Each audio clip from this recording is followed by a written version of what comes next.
যার পার্টির পোস্টার তার থাকবে, তার উপরে কোনো পোস্টার পড়বে না। কেন মারবে? কে মেরেছে? আগে ডাক। সিপিএম এর পোস্টার আছে, তার উপর কেন আমার পাড়ায় আমার পোস্টার পড়বে? সিপিএম এর পোস্টার সিপিএম এর থাকবে। এইসব ছাঁচা আমি করি না। সিপিএম জমানায় সিপিএম করেছে, আমাদেরগুলো ভাঙতো। আমরা এই অসভ্যতা করবো না।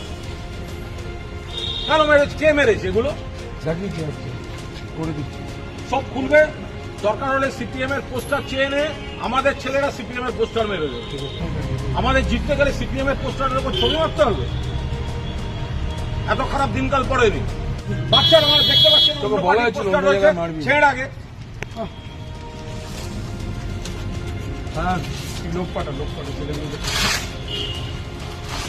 সিপিএম এর কাউকে বল, সুন্দরলাকে ডাক। কোন ছেলে জানি না, তুই তো কাজটার দায়িত্ব নিয়েছিস। সিপিএম এর পোস্টার এনে আমাদের ছেলেরা লাগাবে। আরে যে তার পারে উপরে আমার তুই তো পোস্টার পড়বে না। লাগিয়েছিস।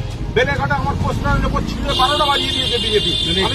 আমি কাঁদতেও যাইনি, নালিশ করতেও যাইনি। তখনই বেচুকে ডাকিয়েছিস যে তুই আয় লোক। সুন্দরলাকে ডাক। বাড়তি উৎসাহ দেখাবি না।